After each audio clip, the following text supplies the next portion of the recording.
Good afternoon. Good afternoon, Good ma'am. afternoon. Good afternoon, ma'am. Okay, good afternoon. എല്ലാവർക്കും happy new year. Okay Sonia, good afternoon. ഫുഡൊക്കെ കഴിച്ചോ എല്ലാവരും? ഭക്ഷണമൊക്കെ കഴിച്ചോ? കഴിഞ്ഞു. ഓക്കെ, എല്ലാവരും ഫുഡൊക്കെ കഴിച്ച് റെഡി ആയിട്ട് ഇരിക്കാനല്ലേ പഠിക്കാനായിട്ട്? ഓക്കെ, എല്ലാവർക്കും നല്ലൊരു വർഷം ആശംസിക്കുന്നു കേട്ടോ. ആരോഗ്യവും അതുപോലെ തന്നെ ഐശ്വര്യങ്ങളും ഒക്കെയുള്ള നല്ലൊരു വർഷം ആവട്ടെ എല്ലാവർക്കും. ഓക്കെ, നമ്മള് കഴിഞ്ഞ വർഷമൊക്കെ ഉണ്ടായ ഓരോ പ്രശ്നങ്ങളും സങ്കടങ്ങളൊക്കെ മാറ്റിയിരിക്കാം. എന്നിട്ട് പുതിയ നല്ല മാറ്റങ്ങളൊക്കെ ആയിട്ട് നമുക്ക് ഈ വർഷം മുന്നോട്ട് പോവാം അല്ലെ? അതിന്റെ തീരുമാനം എടുക്കാം കേട്ടോ. ഓക്കെ, അപ്പോ എന്തായാലും നോക്കാം അല്ലേ?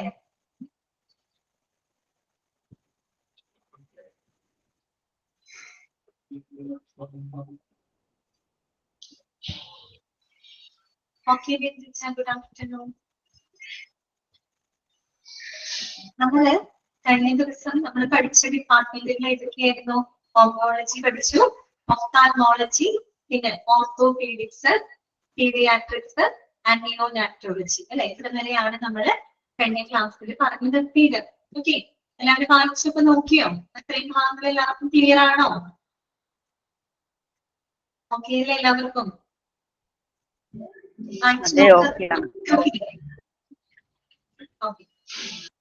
നമുക്ക് ബാക്കിയുള്ള ഡിപ്പാർട്ട്മെന്റ്സുകൾ നോക്കാം. ഞാനിപ്പോ ഓൾ മ്യൂട്ട് ചെയ്യാണ് കേട്ടോ.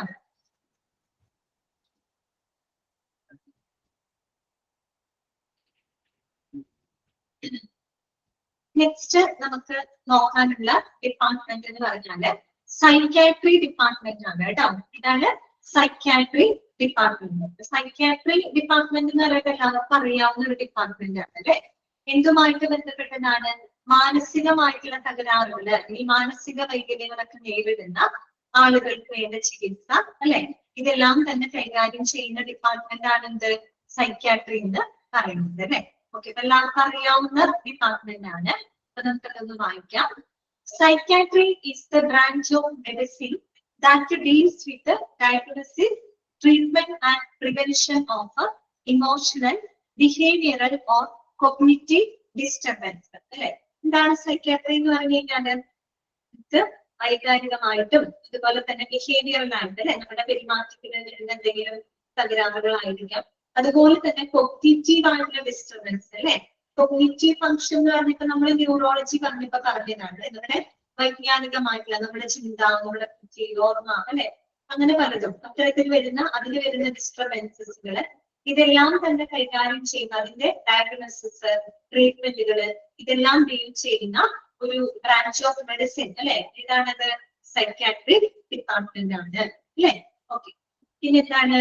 This department deals with the investigating and treating patients with a wide range of mental illnesses and disorders.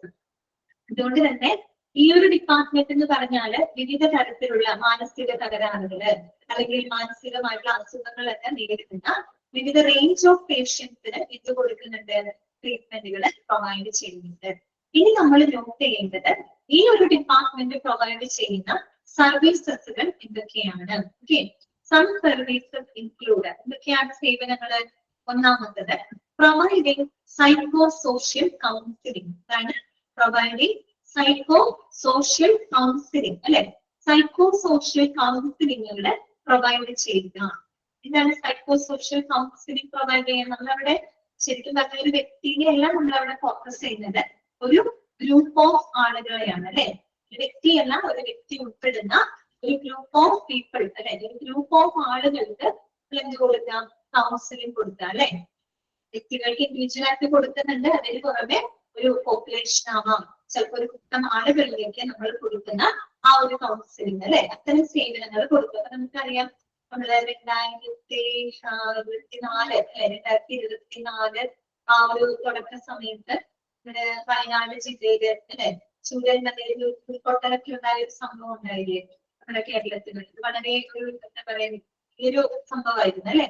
ഒരുപാട് ആളുകളുടെയൊക്കെ ജീവൻ നഷ്ടപ്പെട്ട കാര്യം. ആ ഒരു സമയത്ത് നമ്മൾ ന്യൂസിലൊക്കെ പറയുന്നുണ്ടായിരുന്നു അവർക്കൊരു കൗൺസിലിംഗ് പ്രൊവൈഡ് ചെയ്യും. കാര്യം എന്താണ്, അവരുടെ ഏറ്റവും അടുത്ത ആളുകളൊക്കെ അവരുടെ മുന്നിൽ വെച്ച് തന്നെ നഷ്ടപ്പെടുന്ന ആ ഒരു സാഹചര്യങ്ങൾ അവര് ഒരൊറ്റ രാത്രി കൊണ്ടുണ്ടായ ഒരു കാര്യമാണ് അല്ലെ. അപ്പൊ അങ്ങനെയുള്ള ആ ഒരു പോപ്പുലേഷൻ ആണ് അവിടെ കൗൺസിലിംഗ് നമ്മൾ കൊടുക്കുന്നത് അല്ലെ. അപ്പൊ അങ്ങനെയുള്ള സേവനങ്ങൾ അതാണ് അവിടെ ഉദ്ദേശിക്കുന്നത് കേട്ടോ. Providing psychosocial counselling. പിന്നെന്താണ്, investigating, diagnosing and treating psychiatric illnesses. അതെ, ഈ പറയുന്ന മാനസികമായിട്ടുള്ള പ്രശ്നങ്ങൾ അത് കൃത്യമായിട്ട് ഇൻവെസ്റ്റിഗേറ്റ് ചെയ്യുക, ഡയഗ്നൈസ് ചെയ്യുക, അതിന് വേണ്ട ട്രീറ്റ്മെന്റുകൾ മറ്റും കൊടുക്കുക. പിന്നെന്താണ്, കണ്ടക്ടിങ് IQ ടെസ്റ്റ്. ഇതാണ് IQ എന്ന് പറഞ്ഞാൽ ഇന്റലിജൻസ് കോഷ്യന്റ് എന്നാണ് കേട്ടോ. ഇതാണ് ഇന്റലിജൻസ് കോഷ്യന്റ് കേട്ടോ. ഓക്കെ, വേണമെങ്കിൽ എഴുതി വെച്ചോളൂ, ചോദിച്ചിട്ടൊന്നുമില്ല, എന്നിട്ട് അറിഞ്ഞിരിക്കുക കേട്ടോ. Intelligence quotient, QUOTIENT, intelligence quotient കേട്ടോ. അതായത് നമ്മള് ബുദ്ധിമാപനം എന്നൊക്കെ നമ്മൾ പറയും കേട്ടോ. പ്രത്യേകിച്ച് നമ്മളത് കൂടുതൽ എവിടെയും ഉപയോഗപ്പെടുത്തേണ്ടതായിട്ട് വരും. നമുക്ക് എഡ്യൂക്കേഷൻ അല്ലെ, എഡ്യൂക്കേഷൻ സൈക്കോളജിയിലൊക്കെ പറയുന്ന ഒരു സംഭവമാണ് അല്ലെ, അതിലൊക്കെ ഉപയോഗപ്പെടുത്തുന്ന കാര്യമാണ് IQ ടെസ്റ്റുകൾ എന്ന് പറയുന്നത് അല്ലെ. നമ്മൾ ഓരോരുത്തരുടെ ഇന്റലിജൻസ് നമ്മൾ ചിലർ പറയില്ലേ, നല്ല IQ ഉള്ള ആളാണെന്നൊക്കെ പറയുന്നത് വെച്ചാൽ IQ തന്നെ ഓരോ ലെവലുകളുണ്ട്. 130, 120, 190, 80 അങ്ങനെയൊക്കെ ഒരു ലെവലുകളുണ്ട്. ഒരു 130 എബോവ് 130 എബോവ് എന്നൊക്കെ പറഞ്ഞ് വേറെ GPS ആയിട്ടുള്ള ആളുകളായിരിക്കും. മനസ്സിലായോ? അങ്ങനെ ഓരോ ലെവല് വെച്ച് നമ്മളത് IQ ടെസ്റ്റുകൾ കണ്ടക്ട് ചെയ്ത് അവരുടെ ഇന്റലിജൻസ് നമ്മൾ മെഷർ ചെയ്യാറുണ്ട്. അത്തരത്തിലുള്ള IQ ടെസ്റ്റുകൾ കണ്ടക്ട് ചെയ്യാം. അതുപോലെ തന്നെ ഡി അഡിക്ഷൻ സർവീസസ്. എന്താണ് ഡി അഡിക്ഷൻ സർവീസസുകൾ പ്രൊവൈഡ് ചെയ്യുന്നതും ഏത് ഡിപ്പാർട്ട്മെന്റ് ആണ്? സൈക്കാട്രി ഡിപ്പാർട്ട്മെന്റ് ആണ് കേട്ടോ. D addiction services. ഇപ്പൊ ചിലർക്ക് ചില ഈ പറയുന്ന പോലെ ഇന്നത്തെ കാലത്ത് ഡ്രഗ്സ് അല്ലെങ്കിൽ സ്മോക്കിങ് അല്ലെ, ഡ്രിങ്കിങ് ഇങ്ങനെയൊക്കെയുള്ള കാര്യങ്ങളുമായിട്ടൊക്കെ അഡിക്റ്റഡ് ആയിട്ടുണ്ട്. ഒരു തരത്തിലുള്ളൊരു ബ്രെയിൻ ഡിസോർഡർ ആണ്. ചില കാര്യങ്ങളോട് വല്ലാത്തൊരു അഡിക്ഷൻ വരുന്നൊരവസ്ഥ, നമുക്ക് തന്നെ കൺട്രോൾ ചെയ്യാൻ പറ്റാത്തൊരവസ്ഥ, അതൊരു ബ്രെയിൻ ഡിസോർഡർ ആയിട്ടാണ് കണക്കാക്കുന്നത് കേട്ടോ. അപ്പൊ അങ്ങനെയുള്ള ഡി അഡിക്ഷൻ സേവനങ്ങളെല്ലാം തന്നെ ഏത് ഡിപ്പാർട്ട്മെന്റിൽ നിന്ന് പ്രൊവൈഡ് ചെയ്യുന്നുണ്ട്? സൈക്കാട്രി ഡിപ്പാർട്ട്മെന്റിൽ നിന്ന് പ്രൊവൈഡ് ചെയ്യുന്നുണ്ട്. ഏതൊക്കെയാണ്? Providing psychosocial counselling, investigating, diagnosing and treating psychiatric illnesses, പിന്നെ conducting IQ test, de addiction services. Okay ആണോ? സിമ്പിൾ ആയിട്ടുള്ള കാര്യമാണ് കേട്ടോ. അപ്പൊ സൈക്കാട്രി അതിൽ നിങ്ങൾ നോട്ട് ചെയ്യേണ്ടത് സൈക്കാട്രി ഡിപ്പാർട്ട്മെന്റ് കൊടുക്കുന്ന സേവനങ്ങൾ എന്തൊക്കെയാണ്? 4 പോയിന്റുകൾ നിങ്ങൾ നോട്ട് ചെയ്ത് വെക്കുക കേട്ടോ. ചിലപ്പോൾ ആ ഒരു സർവീസ് തന്നിട്ട് ഏത് ഡിപ്പാർട്ട്മെന്റ് ആണ് പ്രൊവൈഡ് ചെയ്യുന്നതെന്ന് ചോദിച്ചാൽ നിങ്ങൾക്ക് അറിയണം. ഓക്കെ ഓക്കെ എല്ലാവർക്കും ക്ലിയർ അല്ലേ? എന്തെങ്കിലും റെസ്പോണ്ട് ചെയ്യാം കേട്ടോ. പുതിയൊരു വർഷമൊക്കെ ആയിട്ട് കുറച്ചും കൂടെ എനർജറ്റിക് ആയിട്ട് വേണം നമ്മൾ ക്ലാസ്സിൽ ഇരിക്കാൻ. അതിന് അതൊരു തണുത്ത് ഡ്രൈ ആയിട്ട് ഇരിക്കരുത് കേട്ടോ. വളരെ എന്താണ് എനർജറ്റിക് ആയിട്ട് ഇരിക്കണം. ഇതിപ്പോ ഒരു ഓൺലൈൻ ക്ലാസ് അല്ലേ, എത്രയൊക്കെ മതി അങ്ങനെ ചിന്തിക്കരുത് കേട്ടോ. എത്രയോ ഓൺലൈൻ ക്ലാസ്സുകൾ നമ്മൾ വളരെ വൈബായിട്ട് നമുക്ക് കൊണ്ടുപോകണ്ടേ. അതുകൊണ്ട് നിങ്ങൾ റെസ്പോണ്ട് ചെയ്യണം കേട്ടോ. നെക്സ്റ്റ് വരുന്നതാണ് പൾമണോളജി ഡിപ്പാർട്ട്മെന്റ് കേട്ടോ. Pulmonology department. സൈക്കാട്രി ഡിപ്പാർട്ട്മെന്റ് എന്താണ് പ്രശ്നം? അതായത് മാനസിക തകരാറുകളൊക്കെ കൈകാര്യം ചെയ്യുന്ന ഡിപ്പാർട്ട്മെന്റിനെയാണ് നമ്മൾ സൈക്കാട്രി ഡിപ്പാർട്ട്മെന്റ് എന്ന് പറയുന്നത്.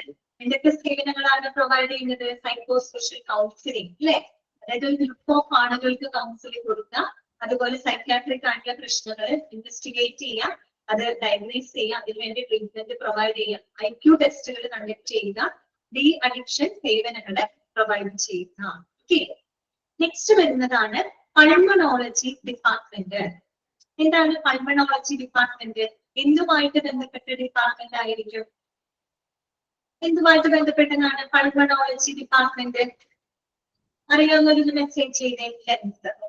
കറക്റ്റ് ആണ് കേട്ടോ. അതിന് എന്താണ് പൾമണോളജി എന്ന് പറയുന്നത്? ലെൻസുമായിട്ട്, നമ്മുടെ ശ്വാസകോശവുമായിട്ട്. ഓക്കെ, കറക്റ്റ് ആണ് കേട്ടോ. 5 കറക്റ്റ് ആണ്.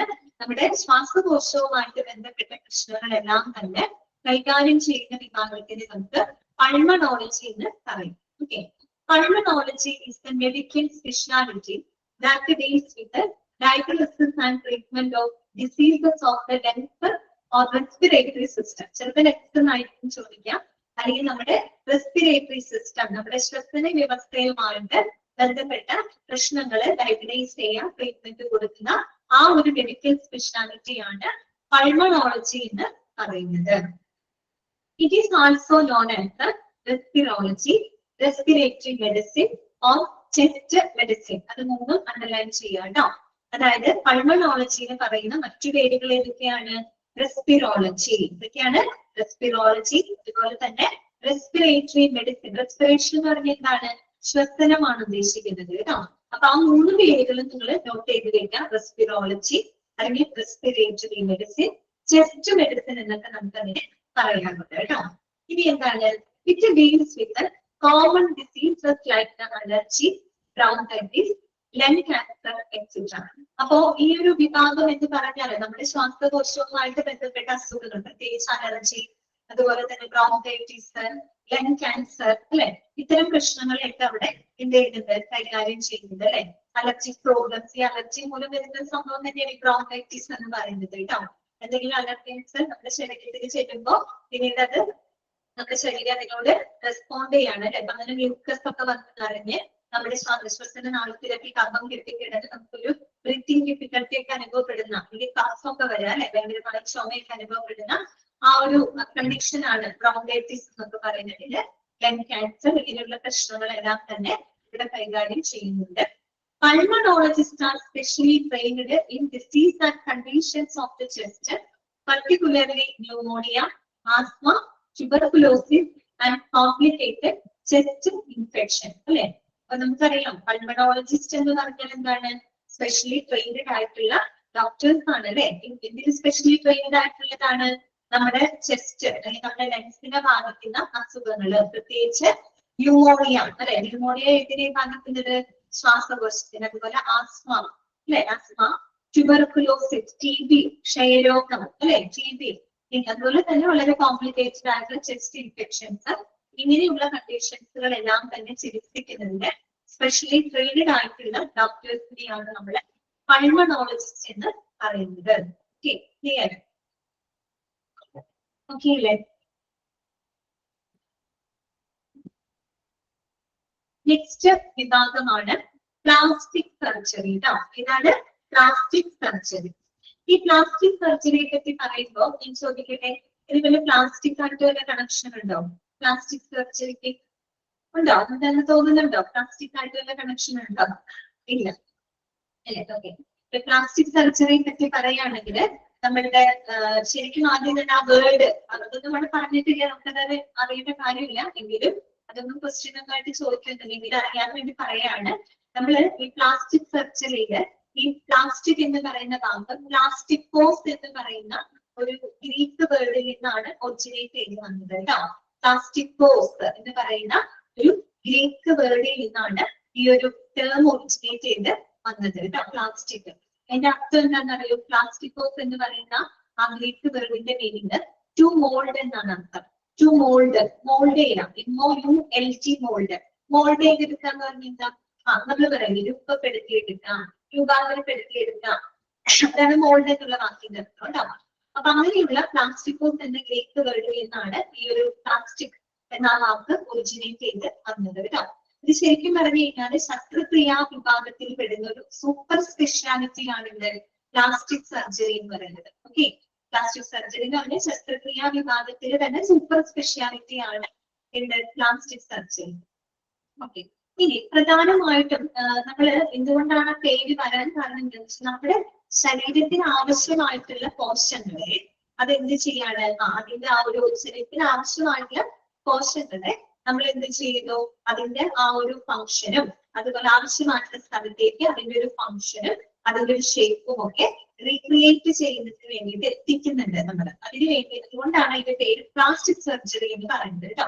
നമ്മുടെ ശരീരത്തിന് ആവശ്യമായിട്ടുള്ള കോശങ്ങളെ ആവശ്യമായിട്ടുള്ള സ്ഥലത്തേക്ക് അതിന്റെ ആ ഒരു ഫംഗ്ഷനും അതിന്റെ ഒരു സ്ട്രക്ചറും റീക്രിയേറ്റ് ചെയ്യുന്ന രീതിയിൽ നമ്മൾ എത്തിക്കുന്നത് കൊണ്ടാണ് അതിന്റെ പേര് അങ്ങനെ വന്നത് കേട്ടോ. പ്ലാസ്റ്റിക് സർജറി എന്ന പേര് വന്നത്.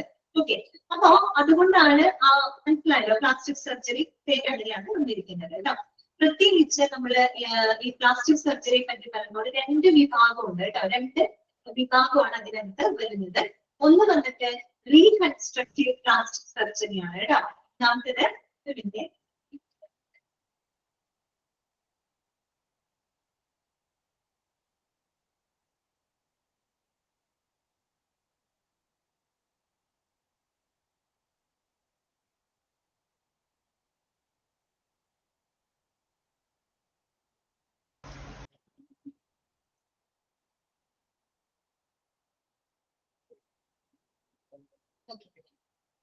അപ്പോ പ്ലാസ്റ്റിക് സർജറിയില് പ്രധാനമായിട്ടും 2 വിഭാഗങ്ങളാണുള്ളത്.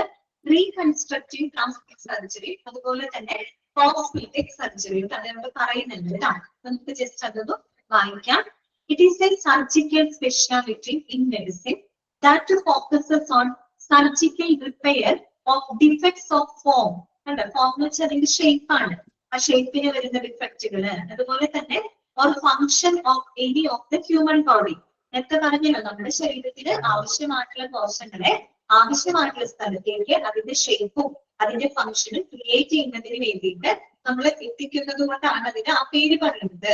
അപ്പൊ പ്രധാനമായിട്ട് നമ്മള് ഈ എന്താ പറയാ ജന്മനാ ഉണ്ടാവുന്ന വൈകല്യങ്ങള്, അതുപോലെ പരിക്കേറ്റു കഴിഞ്ഞാൽ വരുന്ന പ്രശ്നങ്ങള്, ഇപ്പം എന്തെങ്കിലും ആക്സിഡന്റ് സംഭവിച്ചു പരിക്ക് പറ്റിയുണ്ടാവുന്ന വൈകല്യങ്ങള്, അതുപോലെ തന്നെ നമ്മൾ ഈ പരിക്ക് മൂലം നമ്മുടെ ശരീരത്തിൽ നിന്ന് മുറിച്ചു മാറ്റപ്പെടുന്ന അല്ലെ മുറിഞ്ഞു പോകുന്ന അറ്റുപോകുന്ന ഭാഗങ്ങൾ കൂട്ടിച്ചേർക്കുക, അതുപോലെ തന്നെ നമ്മൾ ഈ ശസ്ത്രക്രിയയിൽ വരുന്ന ഡിഫക്റ്റുകൾ അല്ലെ, അതായത് പ്രത്യേകിച്ച് ഈ ക്യാൻസർ സംബന്ധമായിട്ടൊക്കെ നമ്മൾ സർജറി ഒക്കെ ചെയ്യുമ്പോൾ നമ്മൾ ചില ഭാഗങ്ങളൊക്കെ മുറിച്ചു മാറ്റും. അപ്പൊ ആ ഭാഗത്തിന്റെ ആ ഷേപ്പിൽ വരുന്ന ചില വ്യത്യാസങ്ങൾ, ഡിഫക്റ്റുകള് അല്ലെ, അപ്പൊ ഇതൊക്കെ നമ്മൾ എന്ത് ചെയ്യാണ്, പ്ലാസ്റ്റിക് സർജറിയിലൂടെ നമ്മൾ അതിനെ മോൾഡ് ചെയ്ത് അതിന്റെ ആ ഒരു പഴയൊരു ഫോമിലോട്ട് അല്ലെങ്കിൽ അതിന്റെ ആ ഒരു ഫംഗ്ഷനിലോട്ട് നമ്മൾ റീക്രിയേറ്റ് ചെയ്യാണ്, അല്ലെങ്കിൽ റീ എസ്റ്റാബ്ലിഷ് ചെയ്യുന്നത് കൊണ്ടാണ് അതിന്റെ പേര് റീകൺസ്ട്രക്റ്റീവ് പ്ലാസ്റ്റിക് സർജറി എന്ന് പറയുന്നത് കേട്ടോ. പ്ലാസ്റ്റിക് സർജറി 2 ടൈപ്പാണ് ഉള്ളത്.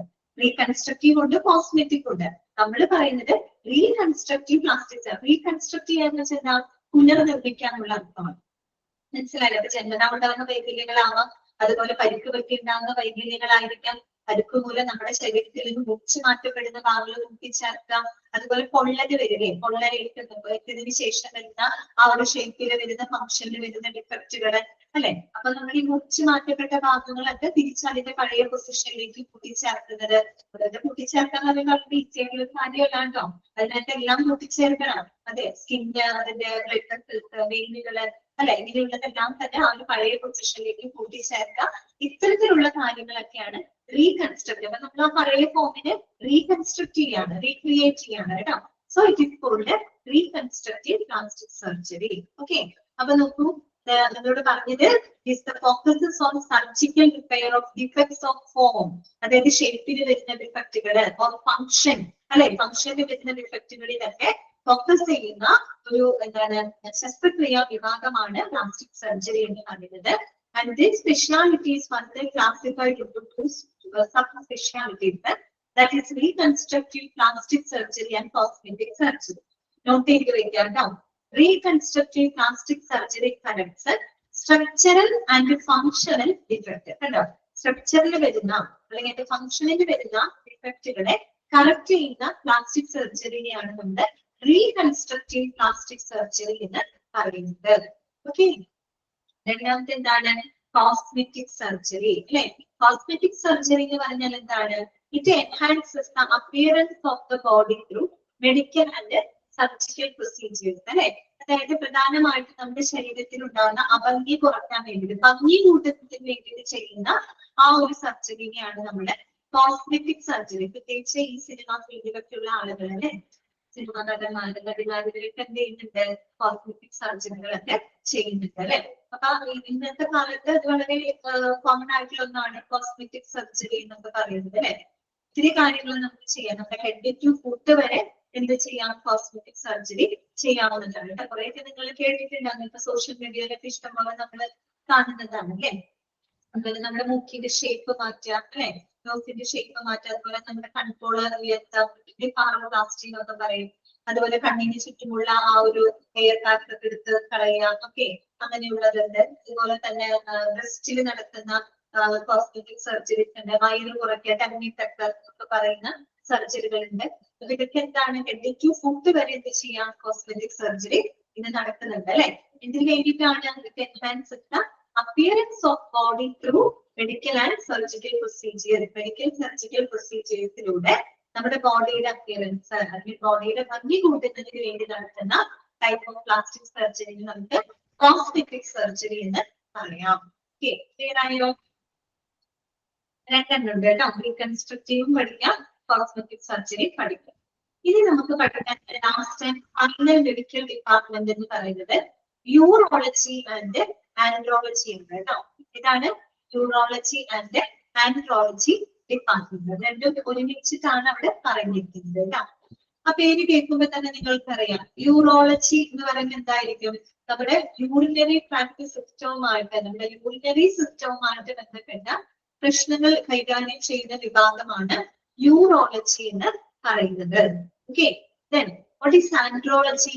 Andrology എന്താണ്? നമ്മൾ ഗൈനക്കോളജി പഠിച്ചത് ഓർമ്മയുണ്ടല്ലോ. ഫീമെയിൽ റീപ്രൊഡക്റ്റീവ് സിസ്റ്റവുമായിട്ട് ബന്ധപ്പെട്ട പ്രശ്നങ്ങൾ കൈകാര്യം ചെയ്യുന്നത് ഗൈനക്കോളജി ആണെങ്കിൽ, പുരുഷന്മാരുടെ റീപ്രൊഡക്റ്റീവ് സിസ്റ്റവുമായിട്ട് ബന്ധപ്പെട്ട പ്രശ്നങ്ങളെ കൈകാര്യം ചെയ്യുന്ന വിഭാഗത്തിനെ നമുക്ക് എന്ത് പറയാം? ആൻഡ്രോളജി എന്ന് നമുക്ക് പറയാം. സ്ത്രീകൾക്ക് നമ്മൾ ഗൈനക്കോളജി എന്ന് പറയില്ലേ, എന്നതുപോലെ പുരുഷന്മാരുടെ റീപ്രൊഡക്റ്റീവ് സിസ്റ്റവുമായിട്ട് ബന്ധപ്പെട്ട ഇഷ്യൂസുകൾ ഹാൻഡിൽ ചെയ്യുന്ന ഡിപ്പാർട്ട്മെന്റ് ആണ് ആൻഡ്രോളജി എന്ന് പറയുന്നത്. ആണ് അവിടെ പറഞ്ഞിരിക്കുന്നത്. The branch of medicine that focuses on surgical and medical disease of the male and female urinary tract system. അതേതാണ്? Urology. And male reproductive organs, that is called andrology. ചോദിക്കാട്ടോ, which department deals with the problems affecting the male reproductive organs? അല്ലെ, ഏത് department ആണ്? Andrology department ആണ്. Okay, ഇനി അടുത്തത് നോക്കിയേ. Organs under the domain of urology include kidney, adrenal gland, ureters, urinary bladder, urethra, and the male reproductive organs. അതായത് നമ്മുടെ urinary tract സിസ്റ്റത്തിൽ വരുന്ന ഓർഗൻസുകൾ ഏതൊക്കെയാണ്? നമ്മൾ ചില ഡിപ്പാർട്ട്മെന്റ് പഠിച്ചപ്പോൾ അതിൽ ഉൾപ്പെടുന്ന കുറച്ച് ഓർഗൻസുകളൊക്കെ പരിചയപ്പെട്ടു അല്ലേ? എന്നതുപോലെ നമ്മുടെ യൂറിനറി സിസ്റ്റത്തിൽ വരുന്ന ഓർഗൻസുകൾ ഏതൊക്കെയാണെന്ന് നോട്ട് ചെയ്ത് വെച്ചേ. ഒന്ന് കിഡ്നി അല്ലെ, പിന്നെന്താണ്?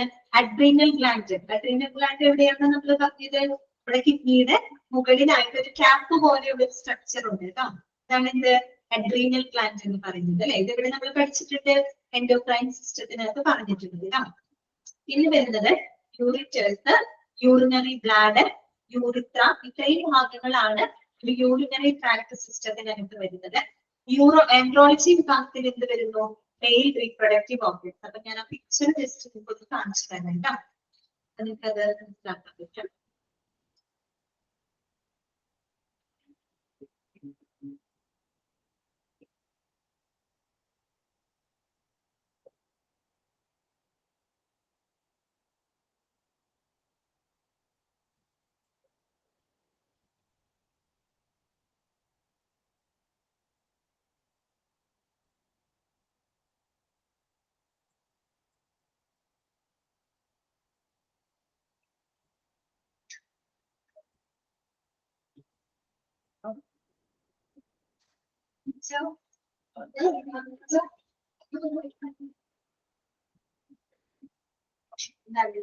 പോയി ആ പിക്ചർ വന്നില്ല.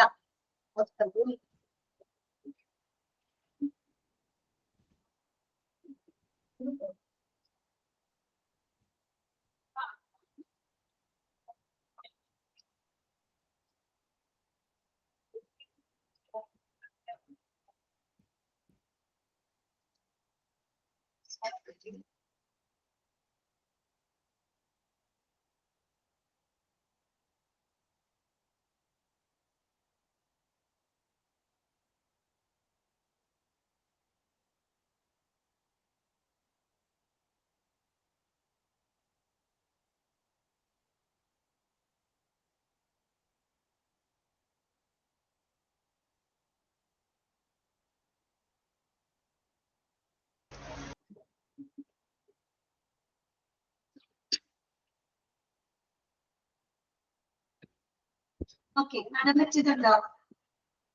കാണാൻ പറ്റുന്നുണ്ടോ നിങ്ങൾക്ക്? ഈ പിക്ചർ ഒന്ന് നിങ്ങൾ ശ്രദ്ധിക്കുക കേട്ടോ. ഇത് യൂറിനറി സിസ്റ്റത്തിൽ വരുന്ന നമുക്ക് പഠിക്കാനുള്ള ഭാഗങ്ങളാണ് കേട്ടോ. ഇതൊക്കെ നമ്മൾ പറഞ്ഞിട്ടൊന്ന് കിഡ്നി അല്ലെ, കിഡ്നി അതിന്റെ ഭാഗമാണ്. ഈ കിഡ്നിയുടെ മുകൾ ഭാഗത്തായിട്ടൊരു ഗ്ലാൻഡ് ഉണ്ട് കേട്ടോ. അതിന്റെ അത് ഇവിടെ വന്നിട്ടില്ല, പ്രശ്നങ്ങൾ മനസ്സിലാക്കാം. കിഡ്നിയുടെ മുകളിലായിട്ട് ഒരു ക്യാപ്പ്, ഒരു തൊപ്പിയുടെ ഷേപ്പിൽ ഒരു ഗ്ലാൻഡ് ഉണ്ട്. അതാണ് അഡ്രീനൽ ഗ്ലാൻഡ് എന്ന് പറയുന്നത് കേട്ടോ. നമ്മുടെ പിക്ചറിന് എന്തത് പറഞ്ഞിട്ടില്ല. പിന്നെ വരുന്നത് എന്താണ്? യൂറിറ്റർ ആണ് കേട്ടോ. യൂറിറ്റേഴ്സ് എന്ന് പറയുന്നത് എന്താണ് നോക്കിയേ, എവിടെ നിന്ന് എവിടേക്ക് പോകുന്ന ഭാഗമാണ് നോക്കിയേ. നമ്മുടെ കിഡ്നിയിൽ നിന്ന് ബ്ലാഡറിലോട്ട് പോകുന്ന ആ ഒരു ട്യൂബാണ് യൂറിറ്റർ എന്ന് പറയുന്നത് കേട്ടോ. നമ്മുടെ യൂറിറ്റേഴ്സ് എന്ന് കൊടുത്തിട്ടുണ്ട്. That means it is a tube. It is a tube that carries the urine from kidney to bladder. ആ പിക്ചർ നോക്കിയാൽ നിങ്ങൾക്ക് മനസ്സിലാവും. കിഡ്നിയിൽ നിന്ന് നമ്മുടെ ഈ ബ്ലാഡർ ഉണ്ടല്ലോ, അവിടേക്ക് യൂറിനെ വഹിക്കുന്ന ആ ഒരു ട്യൂബ് ഉണ്ടല്ലോ, that is called ureter. Okay, ureter എന്താണ്? It is a tube that carries the urine from kidney to bladder. Okay, ബ്ലാഡറിലോട്ട്, കിഡ്നിയിൽ നിന്നും ബ്ലാഡറിലോട്ട് യൂറിനെ വഹിക്കുന്ന ആ ഒരു ട്യൂബാണ് യൂറിറ്റർ എന്ന് പറയുന്നത്. ഓക്കെ, ദെൻ വരുന്നത് യൂറിത്ര. എന്താണ് യൂറിത്ര എന്ന് പറഞ്ഞു കഴിഞ്ഞാല്? യൂറിത്ര എന്ന് പറയുമ്പോൾ അതും ഒരു ട്യൂബ് പോലെയുള്ള ഒരു സ്ട്രക്ചർ ആണ് അല്ലെ. That carries the urine from bladder to out of the body അല്ലെ. ബ്ലാഡറിൽ വന്നിരിക്കുന്ന യൂറിനെ നമ്മുടെ ശരീരത്തിന്റെ പുറത്തേക്ക് പുറത്തേക്ക് പോകുന്ന ആ ഒരു ട്യൂബാണ്, അവിടേക്ക് യൂറിനെ വഹിക്കുന്ന ആ ഒരു ട്യൂബാണ് യൂറിത്ര എന്ന് പറയുന്നത് കേട്ടോ. കിട്ടിയോ നിങ്ങൾക്ക്? താങ്കളൊക്കെ ഓക്കെ അല്ലേ? അത് കിഡ്നി യൂറിറ്ററും യൂറിത്രയാണ് നിങ്ങൾക്ക് മാറിപ്പോകാനൊരു ചാൻസ് കേട്ടോ. അതൊന്നും നോട്ട് ചെയ്ത് വെക്കാം കേട്ടോ. യൂറിറ്റർ എന്ന് പറയുമ്പോൾ ട്യൂബ് തന്നെ that carries the urine from kidney to bladder. ഈ ബ്ലാഡറിൽ നിന്നും യൂറിനെ പുറത്തേക്ക് കളയുന്നതാണ് എന്ത്? യൂറിത്ര എന്ന് പറയുന്നത് കേട്ടോ. അപ്പൊ ഇത്രയുള്ളൂ. ആ പിക്ചർ കിട്ടിയെന്ന് വിചാരിക്കും കേട്ടോ.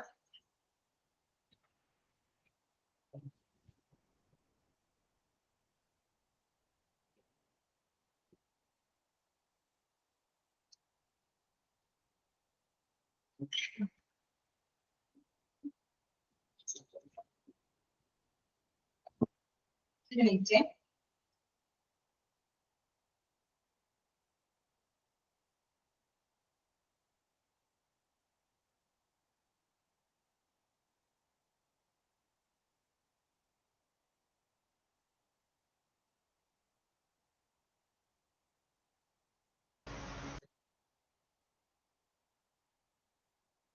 ഇനി നിങ്ങളത് വായിച്ചു നോക്കാം കേട്ടോ. നമുക്കത് വായിച്ചു നോക്കാം. എന്താണ്? The branch of medicine.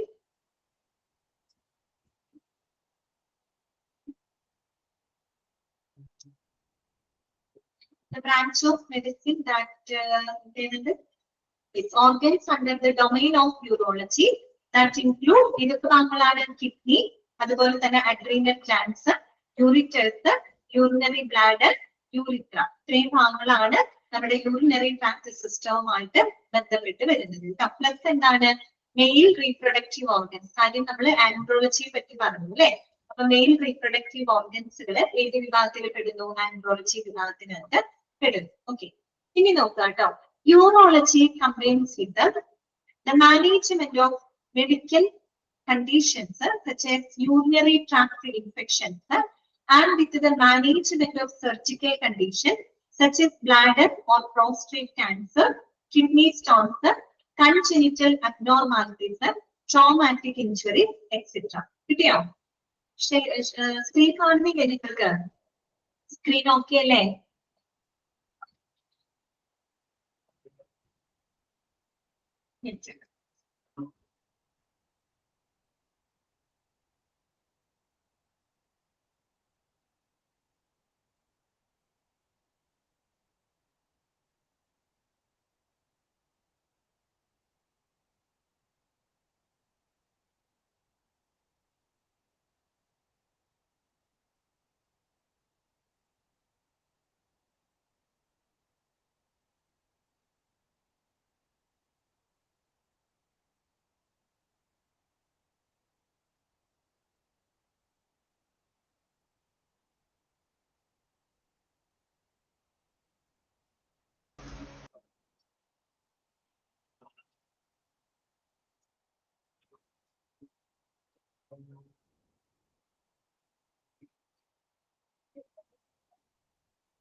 വായിച്ചു നോക്കാം.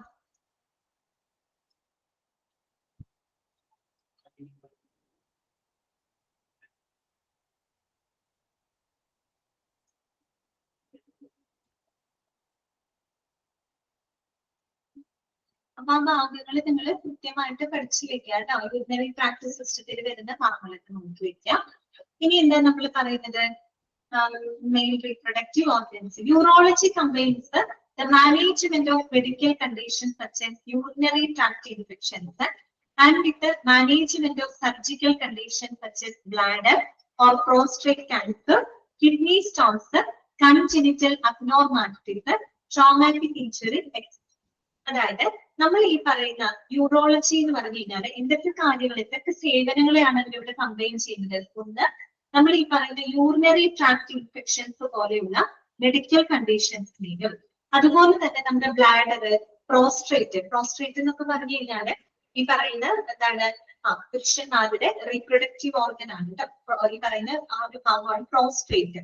ഈ പ്രോസ്ട്രേറ്റ് സംബന്ധമായിട്ട് വരുന്ന ക്യാൻസറുകള്, അതുപോലെ കിഡ്നി സ്റ്റോൺസ്, കൺജെനിറ്റൽ അബ്നോർമാലിറ്റീസ്, അതായത് ബൈ ബർത്തിനെ ഉണ്ടാകുന്ന അബ്നോർമാലിറ്റീസ്, ദാറ്റ് മീൻസ് യൂറിനറി സിസ്റ്റവുമായിട്ട് ബന്ധപ്പെട്ട് ബൈ ബർത്തിനെ ഉണ്ടാകുന്ന അബ്നോർമാലിറ്റീസ്, അതുപോലെ traumatic injury, that means urinary tract സിസ്റ്റവുമായിട്ട് ബന്ധപ്പെട്ട് വരുന്ന ഇഞ്ചുറികള്, അതിന്റെ എല്ലാം തന്നെ സർജിക്കൽ കണ്ടീഷൻസും, അതുപോലെ യൂറിനറി ട്രാക്ട് ഇൻഫെക്ഷൻസ് പോലുള്ള മെഡിക്കൽ കണ്ടീഷൻസിനെ കമ്പൈൻ ചെയ്തുകൊണ്ടുള്ള സേവനങ്ങളാണ് ഏത് ഡിപ്പാർട്ട്മെന്റ് പ്രൊവൈഡ് ചെയ്യുന്നത്? യൂറോളജി ഡിപ്പാർട്ട്മെന്റ് പ്രൊവൈഡ് ചെയ്യുന്നത് കേട്ടോ. ഓക്കെ, ഇതോട് കൂടിയിട്ട് നമ്മുടെ മെഡിക്കൽ ഡിപ്പാർട്ട്മെന്റ്സുകൾ അവിടെ അവസാനിക്കുകയാണ്. ഓക്കെ, അപ്പൊ നമ്മൾ ശരിക്കും എഴുതി നോക്കിക്കഴിഞ്ഞാല് 24ഓളം മെഡിക്കൽ ഡിപ്പാർട്ട്മെന്റുകൾ നമ്മൾ പഠിച്ചു കഴിഞ്ഞു കേട്ടോ. ഓക്കെയാണോ എല്ലാവർക്കും? ഈ മെഡിക്കൽ ഡിപ്പാർട്ട്മെന്റുകൾ ഓരോന്നും എന്തുമായിട്ട് ബന്ധപ്പെട്ടതാണെന്ന് പഠിച്ചു കഴിഞ്ഞാൽ ചില ഡിപ്പാർട്ട്മെന്റുകൾ നമ്മൾ പഠിച്ചപ്പോ അതിൽ വരുന്ന ഓർഗൻസ് കണ്ടിട്ടുണ്ട്, അതൊക്കെ നോട്ട് ചെയ്തിട്ടുണ്ട് കേട്ടോ. ഓക്കെ, അപ്പൊ നമ്മൾ എവിടുന്ന് തുടങ്ങിയത്? നമ്മൾ inpatient, out patient, medical department, IPD, OPD ആയിട്ട് നമ്മൾ ഡിവൈഡ് ചെയ്തിരുന്നു. അതിൽ OPD ഡിപ്പാർട്ട്മെന്റ്സുകളാണ് 24 നമ്മൾ പഠിച്ചത്. അപ്പൊ മെഡിക്കൽ ഡിപ്പാർട്ട്മെന്റ് അവിടെ നമ്മുടെ കഴിഞ്ഞു കേട്ടോ. ഇനി നമുക്ക് പഠിക്കാനുള്ള നെക്സ്റ്റ് ഡിവിഷൻ നമ്മൾ എന്തായിരുന്നു പറഞ്ഞിട്ടുണ്ട്? സപ്പോർട്ടീവ് ഡിപ്പാർട്ട്മെന്റ് ആണ് അല്ലെ? അതെ, നമുക്ക് 2 വിഭാഗവും കൂടെയാണ് പഠിക്കാനുള്ളത്. ഒന്ന് സപ്പോർട്ടീവ് ഡിപ്പാർട്ട്മെന്റ്, മറ്റൊന്ന് അഡ്മിനിസ്ട്രേറ്റീവ് ഡിപ്പാർട്ട്മെന്റ്. ഇനി നമ്മൾ കാണാൻ പോകുന്നത് സപ്പോർട്ടീവ് ഡിപ്പാർട്ട്മെന്റ്സ് ഇൻ ഹോസ്പിറ്റൽ ആണ്. അതിനകത്ത് നമുക്ക് 12 സപ്പോർട്ടീവ് ഡിപ്പാർട്ട്മെന്റുകളാണ് പഠിക്കാനായിട്ട്. നമുക്കത് നോക്കാം.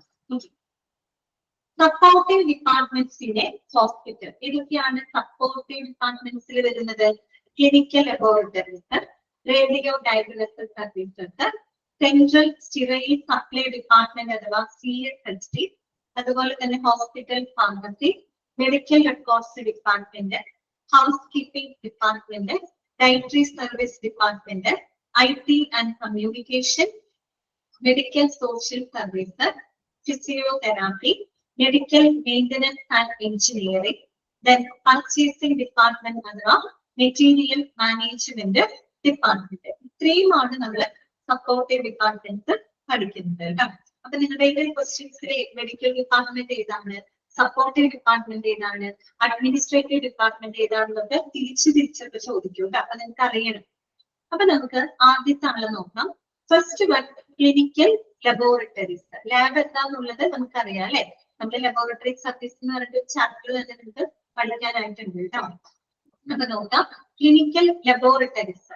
The primary function of a clinical laboratory is to perform lab tests in the 6 main fields of bacteriology, biochemistry, histology, serology, hematology and cytology. Lab എന്ന് പറഞ്ഞാൽ നമുക്കറിയാലോ, ഒരു ശരിക്കും പറഞ്ഞ ഒരു 70% അസുഖങ്ങളും നമ്മൾ ഡയഗ്നോസ് ചെയ്യുന്നത് എന്തിലൂടെയാണ്? ലാബ് ടെസ്റ്റുകളിലൂടെയാണ് അല്ലെ? നമുക്ക് ആ ഒരു രോഗം എന്താണെന്ന് കറക്റ്റ് ആയിട്ട് നമുക്ക് ഡയഗ്നോസ് ചെയ്യാനായിട്ട് സാധിക്കുന്നത് എന്തിലൂടെയാണ്? ലാബ് ടെസ്റ്റുകളിലൂടെയാണ്. അപ്പൊ ഒരു ക്ലിനിക്കൽ ലബോറട്ടറി എന്ന് പറഞ്ഞാല് അത് ഒരു സപ്പോർട്ടീവ് ആയിട്ടുള്ള ഒരു ഡിപ്പാർട്ട്മെന്റ് ആണ് അല്ലെ? ഇനി ഈ ഒരു ഡിപ്പാർട്ട്മെന്റിലെ ഏതൊക്കെ ഫീൽഡുകളിലുള്ള ടെസ്റ്റുകളാണ് ചെയ്യുന്നതെന്നാ പറയുന്നത്? 6 മെയിൻ ഫീൽഡ്സ് ഓഫ് ഏതൊക്കെ ഫീൽഡിലാണെന്ന്? ബാക്ടീരിയോളജി അല്ലെ? ഇതൊക്കെ ഡീറ്റെയിൽ ആയിട്ട് ലബോറട്ടറി സയൻസിൽ പഠിക്കും കേട്ടോ. ബാക്ടീരിയോളജി പേര് സൂചിപ്പിക്കുന്നുണ്ട് അല്ലെ? എന്താണ് ബാക്ടീരിയോളജി എന്ന് പറഞ്ഞാല്?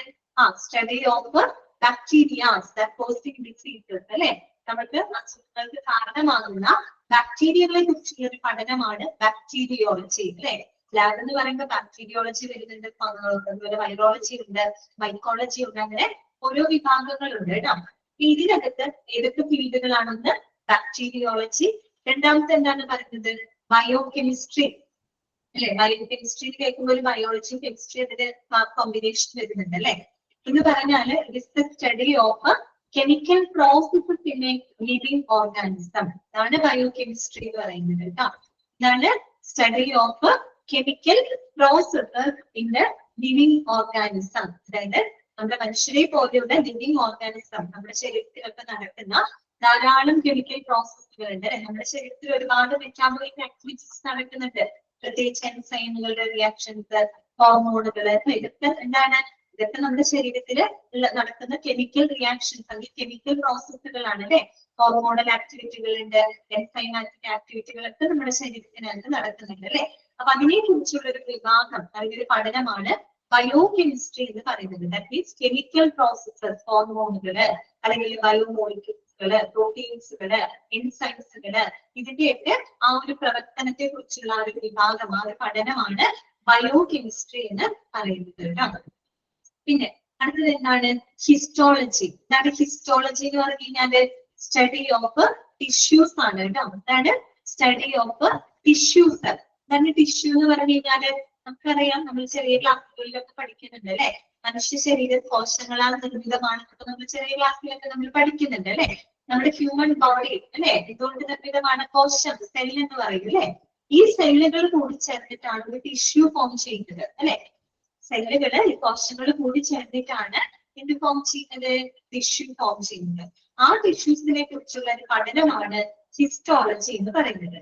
പ്രത്യേകിച്ച് നമ്മള് ക്യാൻസർ സ്ക്രീനിങ് ടെസ്റ്റിന് മറ്റുമായിട്ട് സെല്ലുകള്, ടിഷ്യൂസുകള് ഇതൊക്കെ നമ്മൾ എന്ത് ചെയ്യാറുണ്ട്? പരിശോധനയ്ക്ക് വിധേയമാക്കാറുണ്ട് അല്ലെ. അപ്പൊ ഹിസ്റ്റോളജി എന്ന് പറഞ്ഞാൽ എന്താണ്? സ്റ്റഡി ഓഫ് ടിഷ്യൂസ് കേട്ടോ. ടെസ്റ്റ് എഴുതി വെക്കണേ. പിന്നെ അടുത്തതാണ് എന്ത്? സെറോളജി. എന്താണ്? Serology. That means study of serum അല്ലെ. സെറം എന്ന് പറയുമ്പോൾ എന്താണ് ഉദ്ദേശിക്കുന്നത്? അതായത് നമ്മുടെ ബ്ലഡിലുണ്ടല്ലോ, ആ ബ്ലഡിനകത്തെ ബ്ലഡിന്റെ സെല്ലുകളും മറ്റുള്ള പ്ലാസ്റ്റിക് ഒഴിവാക്കി കഴിഞ്ഞാൽ വരുന്ന ആ ഒരു ക്ലിയർ ലിക്വിഡ് പോർഷൻ ഉണ്ടല്ലോ, that is called serology. Serum അല്ലെ, സെറം ആണ്, സ്റ്റഡി ഓഫ് സെറം ആണ്. ഇതിനെ നമ്മൾ സെറം ടെസ്റ്റ് ചെയ്യുന്നതെന്ന് അറിയാമോ? To check the presence of special antibodies in the blood. അതായത് നമ്മൾക്കിപ്പോ ഏതെങ്കിലും സെറോളജി എന്ന് വെച്ചാൽ സെറത്തിന്റെ ടെസ്റ്റ് ആണ് നമ്മൾ അവിടെ ചെയ്യുന്നത്. സ്റ്റഡി ഓഫ് സെറം ആണ്. ഈ സെറത്തിനകത്ത് എന്തെങ്കിലും സ്പെഷ്യൽ ആന്റിബോഡീസുകൾ ഉണ്ടോ എന്ന് നമ്മൾ ചെക്ക് ചെയ്യും. എന്ന് പറഞ്ഞാൽ പ്രത്യേകിച്ച് നമുക്ക് എന്തെങ്കിലും അസുഖങ്ങളൊക്കെ വരുന്ന സമയത്ത്, കോവിഡ് വരുന്ന സമയം അല്ലെങ്കിൽ കോവിഡ് ഒക്കെ വരുന്ന സമയത്ത് ചില സ്പെഷ്യൽ ആന്റിബോഡീസുകൾ നമ്മുടെ ശരീരത്തിനകത്ത് പ്രൊഡ്യൂസ് ചെയ്യപ്പെടും. ഈ സ്പെഷ്യൽ ആന്റിബോഡികൾ എവിടെയാണ്? അത് കാണാൻ സെറത്തിലായിരിക്കും ഉണ്ടായിരിക്കുക. ഈ സെറം ടെസ്റ്റ്, അതാണ് സെറം ടെസ്റ്റ് ഒക്കെ ചെയ്യുന്നത്. സെറം ടെസ്റ്റ് ചെയ്യുമ്പോൾ അതിനകത്ത് എന്താ നമ്മൾ ചെക്ക് ചെയ്യണേ? ഇനി പ്രസൻസ് ഓഫ് സ്പെഷ്യൽ ആന്റിബോഡീസ്, പ്രത്യേകമായിട്ട് എന്തെങ്കിലും സ്പെഷ്യൽ ആന്റിബോഡീസുകളുടെ സാന്നിധ്യം അവിടെ ഉണ്ടോ എന്ന് ചെക്ക് ചെയ്യാൻ വേണ്ടിയിട്ടാണ് നമ്മൾ സെറം ടെസ്റ്റ് നടത്തുന്നത്. അതിലൂടെ നമുക്ക് എന്ത് ചെയ്യാൻ പറ്റും? പലതരത്തിലുള്ള രോഗങ്ങൾ നമുക്ക് ഡയഗ്നൈസ് ചെയ്യാനായിട്ട് സാധിക്കും. ഓക്കെ, ഇതാണ് കേട്ടോ. Serology means study of serum ആണ്. To check the presence of special antibodies കേട്ടോ. പ്രത്യേകമായിട്ട് ആന്റിബോഡി എന്ന് പറയുമ്പോൾ നമ്മുടെ ശരീരത്തിൽ എന്തെങ്കിലും രോഗാണു വന്നു കഴിഞ്ഞാൽ അതിനെ പ്രതിരോധിക്കാനുള്ള സ്പെഷ്യൽ ആന്റിബോഡീസുകൾ നമ്മുടെ ശരീരം ഉത്പാദിപ്പിക്കും. അപ്പൊ സ്പെഷ്യൽ ആന്റിബോഡീസ് നമ്മുടെ ശരീരത്തിനകത്ത് ഉണ്ടെന്ന് പറഞ്ഞാൽ അതിന്റെ അർത്ഥം എന്താണ്? എന്തോ രോഗാണു നമ്മുടെ ശരീരത്തിനകത്ത് പ്രവേശിച്ചിട്ടുണ്ട് അല്ലെ. എന്തോ ഒരു രോഗം നമ്മളെ ബാധിച്ചിട്ടുണ്ട്. അപ്പൊ സ്പെഷ്യൽ ആന്റിബോഡീസിന്റെ സാന്നിധ്യം ചെക്ക് ചെയ്യാൻ വേണ്ടിയിട്ട് അത് തരത്തിലാണ് അതിന്റെ ആ ഒരു പ്രസൻസ് ഉണ്ടാവുക. ആ ഒരു ടെസ്റ്റ് ആണ് സെറോളജി എന്ന് പറയുന്നത്. അതെന്താണെന്നൊന്നും നിങ്ങളോട് ചോദിക്കില്ല. ആ പേര് പറഞ്ഞ് ആരോട് ടെസ്റ്റ് പറഞ്ഞു കേട്ടോ. അടുത്തതാണ് ഹെമറ്റോളജി. ഹെമറ്റോളജി എന്താണെന്ന് അറിയാലോ? Study of blood and blood disorders. അതാണ് study of blood and blood disorders കേട്ടോ. That is called haematology. അടുത്ത വിഭാഗം ഏതാണ്? സൈറ്റോളജി. സൈറ്റോളജി എന്താണ്? സ്റ്റഡി ഓഫ് സെല്ലാണ് കേട്ടോ. കോശങ്ങളെ കുറിച്ചുള്ള പഠനം. That is called cytology.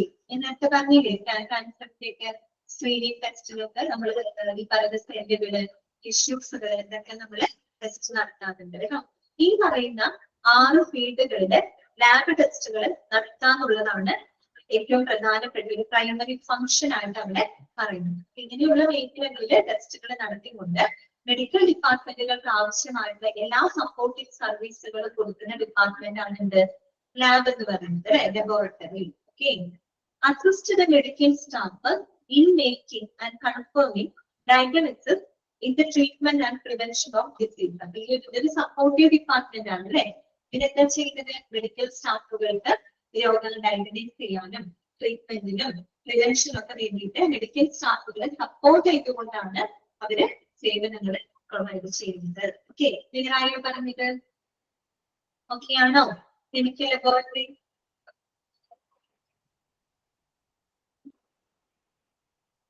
അടുത്ത ഡിപ്പാർട്ട്മെന്റ് ആണ് റേഡിയോളജി ഡിപ്പാർട്ട്മെന്റ് കേട്ടോ. റേഡിയോളജി ഡിപ്പാർട്ട്മെന്റ് എന്ന് പറയുമ്പോൾ അറിയാലോ, നമ്മൾ എക്സ്റേ സ്കാനിങ്ങുകള് ഇതൊക്കെ നമ്മൾ എടുക്കുന്നത് ഏത് ഡിപ്പാർട്ട്മെന്റ് ആണ്? Radiology department. പിന്നെ ഒരു കാര്യം മനസ്സിലാക്കാം, ലബോറട്ടറി റേഡിയോളജി എന്നൊക്കെ പറയുന്നത് ഏത് വിഭാഗമാണ്? ഡയഗ്നോസ്റ്റിക്സ് വിഭാഗമുണ്ട് കേട്ടോ. ഓക്കെ, റേഡിയോളജിയുടെ ഫംഗ്ഷൻ എന്താണ്? The main function of this department is to assist the physician in the diagnosis and treatment of a patient disease by the use of radiography, fluoroscopy, histology എന്ന് പറഞ്ഞ study of tissues. Okay, അപ്പൊ നോക്കാം കേട്ടോ. By the use of radiography, fluoroscopy, radioisotoper and high voltage acceleration. അതായത് ഈ ഒരു radiology ഡിപ്പാർട്ട്മെന്റിന്റെ പ്രധാനപ്പെട്ട ഫംഗ്ഷൻ എന്ന് പറഞ്ഞാൽ എന്താണ്? ഫിസിഷ്യനെ അസിസ്റ്റ് ചെയ്യുക എന്നുള്ളതാണ് അല്ലെ. എന്തിനു വേണ്ടിയിട്ടാണ്? ഈ പറയുന്ന രോഗനിർണയത്തിനും രോഗത്തിന്റെ ചികിത്സയ്ക്കുമായിട്ട് ഫിസിഷ്യനെ അസിസ്റ്റ് ചെയ്യുന്ന ഒരു ഡിപ്പാർട്ട്മെന്റ് ആണ് റേഡിയോളജി എന്ന് പറയുന്നത്. എന്തൊക്കെ ഉപയോഗിച്ചുകൊണ്ട്? By the use of radiography. Radiography എന്ന് പറഞ്ഞാൽ എന്ത് ഉദ്ദേശിക്കുന്നത്? എക്സ്റേ ആണ് കേട്ടോ. എക്സ്റേ അല്ലെ, എക്സ്റേ ഉപയോഗിച്ചുകൊണ്ട്. അതുപോലെ ഫ്ലൂറോസ്കോപ്പി. ഫ്ലൂറോസ്കോപ്പി നമ്മൾ അധികം കേട്ടിട്ടുണ്ടാവുക. ഫ്ലൂറോസ്കോപ്പി എന്ന് പറഞ്ഞാൽ വേറൊന്നുമല്ല, അതൊരു നമ്മൾ എക്സ്റേ തന്നെ, അതൊരു റിയൽ ടൈം ഇമേജിംഗ് ടെക്നിക് ആണ്. എക്സ്റേസ് എന്തിനു വേണ്ടിയിട്ടാണെന്ന് അറിയോ?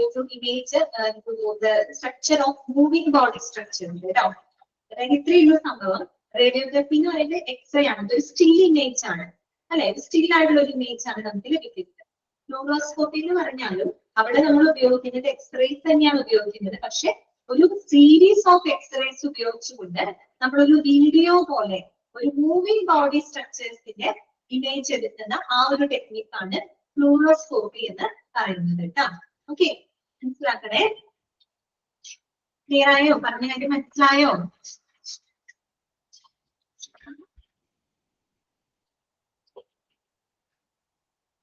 അപ്പോ ഫ്ലൂറോസ്കോപ്പി മീൻസ് അതൊരു എന്താണ്? Study of moving body structures കേട്ടോ. അവിടെ നമ്മൾ ഒരു സീരീസ് ഓഫ് എക്സ്റേസ് ഉപയോഗിച്ചുകൊണ്ട് ഒരു റിയൽ ടൈം ഇമേജ്, ഒരു വീഡിയോ എന്ന പോലെ നമ്മൾ സ്റ്റിൽ ഇമേജ് എടുക്കുന്നത്. റേഡിയോഗ്രാഫി എക്സ്റേക്ക് ഒരു സ്റ്റിൽ ഇമേജ് അല്ലേ. പക്ഷെ ഫ്ലൂറോസ്കോപ്പിയിൽ നമുക്കൊരു റിയൽ ടൈം ഇമേജ്, ഒരു മൂവിംഗ് ബോഡി സ്ട്രക്ചേഴ്സിന്റെ ഇമേജ് ആണ് നമുക്ക് ലഭിക്കുന്നത്. അതിനുവേണ്ടി നമ്മളൊരു സീരീസ് ഓഫ് എക്സ്റേസ് ആണ് അവിടെ ഉപയോഗപ്പെടുത്തുന്നത്. ദാറ്റ് ഈസ് കോൾഡ് MRI വേറെയാണ് കേട്ടോ. MRI വേറെയാണ്. MRI എന്ന് പറയുമ്പോൾ മാഗ്നറ്റിക് റെസൊണൻസ് ഇമേജിംഗ് ആണ്. അത് മാഗ്നറ്റിക് ഫീൽഡ് ആണ് നമ്മൾ അവിടെ ഉപയോഗിക്കുന്നത്. പക്ഷെ ഫ്ലൂറോസ്കോപ്പിൽ നമ്മൾ ഉപയോഗിക്കുന്ന എക്സ്റേസ് ആണ് ഉപയോഗിക്കുന്നത്. എക്സ്റേ തന്നെയാണ് ഉപയോഗിക്കുന്നത്. പക്ഷെ ഒരു കൂട്ടം, ഒരു സീരീസ് ഓഫ് എക്സ്റേസ് ഉപയോഗിച്ചുകൊണ്ട് നമ്മൾ മൂവിംഗ് ബോഡി സ്ട്രക്ചേഴ്സ് ഇമേജ് ചെയ്യാനുണ്ട്. പ്രത്യേകിച്ച് നമ്മൾ എന്തെങ്കിലുമൊക്കെ വിഴുങ്ങിയില്ലേ നമ്മള്, അതായത് നമ്മള് ശ്വാസനാളത്തിലൊക്കെ എന്തെങ്കിലും വിഴുങ്ങി പോകുന്ന സമയത്തൊക്കെ അത് ഏത് ഭാഗത്തിലൂടെയൊക്കെ മൂവ് ചെയ്യുന്നതെന്നൊക്കെ അറിയാനായിട്ട് നമ്മൾ ഉപയോഗിക്കുന്ന ഫ്ലൂറോസ്കോപ്പിയാണ് നമ്മൾ ചെയ്യുന്നത്. ഓക്കെ, പിന്നെ വരുന്നത് എന്താണ്? റേഡിയോ ഐസോട്ടോപ്സ് ആണ്. നമ്മൾ പഠിച്ചതാ എവിടെ? ക്ലിയർ മെഡിസിനിൽ നമ്മൾ പഠിച്ചില്ലേ? അതുപോലെ ഇമേജിംഗ് അല്ലേ, നമ്മൾ പറഞ്ഞില്ലേ? Trace amount of radioactive ട്രേസുകൾ നമ്മൾ കടത്തിയിട്ട് ഇമേജ് ചെയ്യുന്നത് അല്ലെ, എന്നൊക്കെ നമ്മൾ പഠിച്ചില്ലേ? So radioisotopes. then high voltage acceleration. High voltage acceleration എന്ന് പറഞ്ഞാൽ ഈ പറയുന്ന പോലെ ഹൈ എനർജി റേഡിയേഷൻസ് ഒക്കെ ഉപയോഗിച്ചുകൊണ്ട്, ലൈക്ക് നമ്മൾ CT സ്കാനിലും MRIയിലും നമ്മൾ ഉപയോഗിക്കുന്ന മാഗ്നറ്റിക് റെസൊണൻസ് ഇമേജ് ആണ്, മാഗ്നറ്റിക് ഫീൽഡ് ആണ് നമ്മളിവിടെ ഉപയോഗപ്പെടുത്തുന്നത് കേട്ടോ. അപ്പൊ അങ്ങനെയുള്ള സംവിധാനങ്ങൾ, അത്തരത്തിലുള്ള പ്രൊസീജിയറുകളൊക്കെ ചെയ്തുകൊണ്ട് രോഗനിർണയം നടത്തുന്ന ഒരു വിഭാഗമാണ് റേഡിയോളജി എന്ന് പറയുന്നത് കേട്ടോ. ഓക്കെ, എല്ലാവർക്കും അറിയാവുന്നതാണ്. പിന്നെന്താണ്? The various diagnostic equipments are. നമ്മൾ റേഡിയോളജി ഡിപ്പാർട്ട്മെന്റിൽ ഉപയോഗിക്കുന്ന ഡയഗ്നോസ്റ്റിക് എക്യുപ്മെന്റ്സുകൾ ഏതൊക്കെയാണ്? ഏതൊക്കെ ഡയഗ്നോസ്റ്റിക് എക്യുപ്മെന്റ്സുകളാണ് നമ്മൾ അവിടെ ഉപയോഗപ്പെടുത്തുന്നത്? എക്സ്റേ മെഷീൻ ഉപയോഗിക്കുന്നുണ്ട് അല്ലെ. പിന്നെന്താണ്? CT സ്കാൻ മെഷീൻ ഉപയോഗിക്കുന്നുണ്ട്. ഇതാണ് CT, കമ്പ്യൂട്ടഡ് ടോമോഗ്രഫി എന്നാണ് കേട്ടോ. ഇതാണ് കമ്പ്യൂട്ടർ എന്നല്ല കേട്ടോ, computed COMPUTED. Okay, computed tomography CT scan, അതുപോലെ തന്നെ MRI മെഷീൻ അല്ലെ, MRI മെഷീൻ. ഞാൻ MRIയുടെ full form magnetic resonance imaging എന്നാണ് കേട്ടോ. എഴുതി വെച്ചോളൂ കേട്ടോ. Magnetic resonance imaging, magnetic MEG NETIC resonance കേട്ടോ, RESO NACE ഇമേജിംഗ് IMEG കേട്ടോ, മാഗ്നറ്റിക് റെസൊണൻസ് ഇമേജിംഗ് മെഷീൻ. പിന്നെന്താണ് എക്കോ കാർഡിയോഗ്രാം, എക്കോ ചെയ്യാനായിട്ട് പറയാനുണ്ട് ഡോക്ടർ. എക്കോ ടെസ്റ്റ്, എക്കോ എന്ന വാക്ക് എന്തുമായിട്ട് ബന്ധപ്പെട്ടത്? പൊതുവെ നമ്മൾ എക്കോ എന്ന് കേൾക്കുമ്പോൾ നമ്മുടെ മനസ്സിലേക്ക് എന്താ വന്നിരുന്നത്? എക്കോ എന്താണ്? എക്കോ എന്ന് പറയുമ്പോൾ എന്തുമായിട്ട് ബന്ധപ്പെടുത്തിയാൽ നമ്മൾ എക്കോ പറയാം? സൗണ്ടുമായിട്ട് ബന്ധപ്പെടുത്തിയിട്ടല്ലേ നമ്മൾ എക്കോ എന്ന് പറയുന്ന വാക്ക് ഉപയോഗിക്കുന്നത് അല്ലെ? അപ്പൊ എക്കോ കാർഡിയോഗ്രാം എന്ന് പറയുമ്പോ നമ്മുടെ അൾട്രാസൗണ്ട് വേവ്സ് ഉപയോഗിച്ചുകൊണ്ട് നമ്മള് ഹാർട്ടിന്റെ ഇമേജ് എടുക്കുന്ന ആ ഒരു എന്താണ് മെഷീൻ അല്ലെ, ഇതിനെയാണ് നമ്മൾ എക്കോ കാർഡിയോഗ്രാം എന്ന് പറയുന്നത് അല്ലെ. എക്കോ കാർഡിയോഗ്രാം അൾട്രാസൗണ്ട് വേവ്സ് ഉപയോഗിച്ചുകൊണ്ട് നമ്മൾ എന്താണ് ഹാർട്ടിന്റെ ഇമേജ് എടുക്കുന്ന ആ ഒരു മെത്തേഡ് അല്ലെ, അതിനെയാണ് നമ്മൾ എക്കോ ടെസ്റ്റ് എന്ന് പറയുന്നത് കേട്ടോ. Okay, MRI magnetic resonance imaging, magnetic resonance imaging. CTയുടെ computer tomography, computer COMPUTED computer tomography TOMOGRAPHY computer tomography. Okay, നിങ്ങൾക്ക് ഇനി റേഡിയോളജി സർവീസ് എന്ന് പറഞ്ഞിട്ട് ഒരു ചാപ്റ്റർ പഠിക്കാനുണ്ട് കേട്ടോ. അവിടെയൊക്കെ ഡീറ്റെയിൽഡ് ആയിട്ട് ഇത് പഠിക്കുന്നുണ്ട്. ഓക്കെ, ഇവിടെ നിങ്ങൾ ഇപ്പോഴേ തന്നെ പഠിച്ചു പോകാം കേട്ടോ. CT എന്താണ്, MRI എന്താണ്. നെക്സ്റ്റ് വരുന്നതാണ് എക്കോ കാർഡിയോഗ്രാം. കിട്ടിയല്ലോ, അൾട്രാസൗണ്ട് വേവ്സുകൾ ഉപയോഗിച്ചുകൊണ്ട് ഹൃദയ പരിശോധന നടത്തുന്ന അല്ലെങ്കിൽ ഹാർട്ടിന്റെ ഇമേജ് എടുക്കുന്നതിനെയാണ് എക്കോ കാർഡിയോഗ്രാം എന്ന് പറയുന്നത്. ഓക്കെ, ദെൻ വരുന്നത് ultrasound colour Doppler. Ultrasound colour Doppler എന്തുതന്നെയാണ്? അൾട്രാസൗണ്ട് സ്കാനിങ് തന്നെയാണ് ഉദ്ദേശിക്കുന്നത് കേട്ടോ. അവിടെ കളേർഡ് ആയിട്ടായിരിക്കും നമുക്കത് കാണാൻ സാധിക്കുന്നത് കേട്ടോ. അൾട്രാസൗണ്ട് കളർ ഡോപ്ലർ കേട്ടോ. അൾട്രാസൗണ്ട് സ്കാനിങ് ആണ്, അവിടെ നമുക്ക് കളേർഡ് ആയിട്ടാണ് കാണാൻ പറ്റുന്നത്. ഈ ബ്ലഡിന്റെ ഡയറക്ഷൻസും ബ്ലഡ് ഫ്ലോ ഒക്കെ നമുക്ക് കളേർഡ് ആയിട്ട് അവിടെ കാണാനായിട്ട് സാധിക്കും.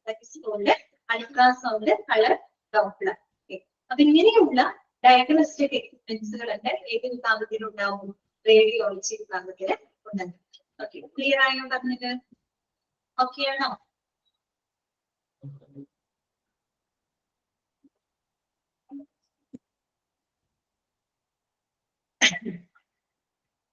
നെക്സ്റ്റ് കേട്ടോ, മൂന്നാമത്തെ സപ്പോർട്ടീവ് ഡിപ്പാർട്ട്മെന്റ് എന്ന് പറയുന്നത് സെൻട്രൽ സ്റ്റീറൈൽ സപ്ലൈ ഡിപ്പാർട്ട്മെന്റ് അഥവാ CSSD. നമ്മൾ ഈ ചാപ്റ്റർ തുടങ്ങുമ്പോൾ തന്നെ CSSDയുടെ ഫുൾ ഫോം നമ്മൾ പഠിച്ചിട്ടുണ്ടായിരുന്നു അല്ലെ. എന്താണ് സെൻട്രൽ സ്റ്റീറൈൽ സപ്ലൈ ഡിപ്പാർട്ട്മെന്റ്? എന്താണ് ഈ ഡിപ്പാർട്ട്മെന്റിന്റെ ഫംഗ്ഷൻ എന്ന് പറഞ്ഞാല്?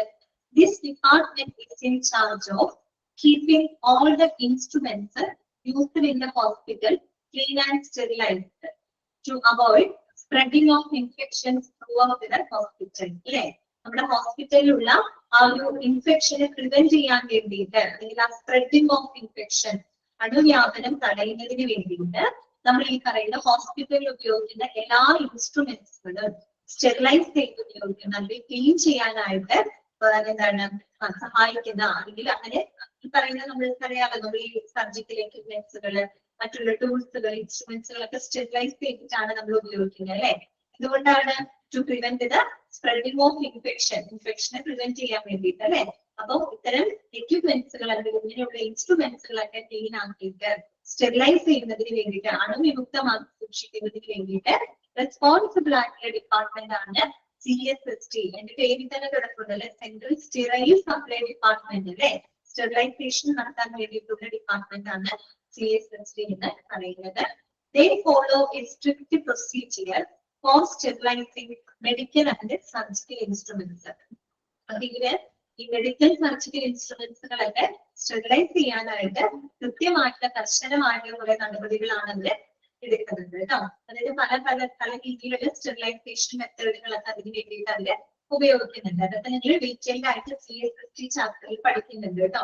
ഇവിടെ നമ്മൾ ജസ്റ്റ് ഒരു ഐഡിയ ഉണ്ടാക്കി എടുത്താൽ മതി. എന്താണ് CSST എന്നുള്ളത് മനസ്സിലാക്കി വെക്കുക കേട്ടോ.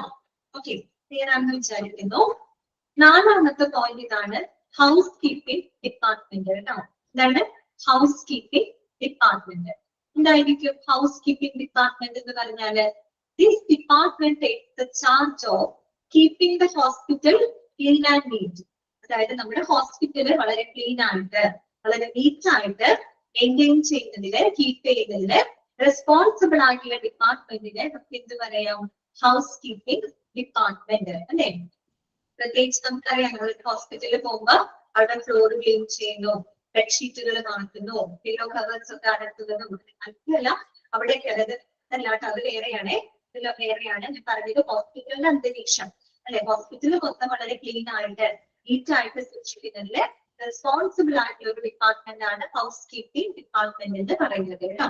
Okay, it involves doing the laundry. Yes, laundry and വരുന്നുണ്ട്. It involves doing the laundry and cleaning all the rooms of the hospital and effectively disposing of medical waste according to the strict hospital disposal procedures.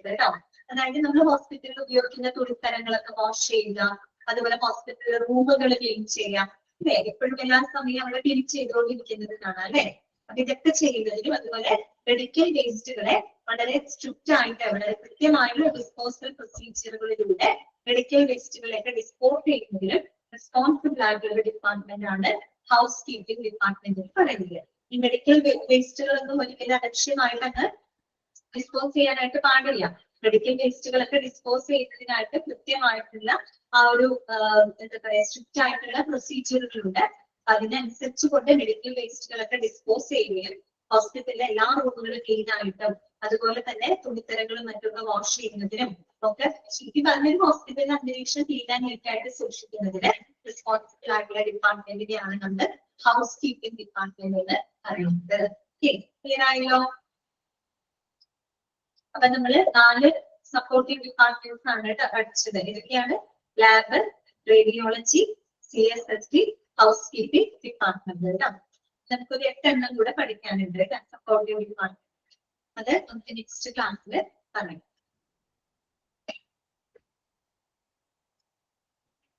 Unmute ചെയ്തിട്ടുണ്ട് കേട്ടോ. ഒന്നത്തെ ക്ലാസ്സിൽ എന്തെങ്കിലും ഡൗട്ടുകൾ ഉണ്ടെങ്കിൽ ചോദിക്കാം കേട്ടോ.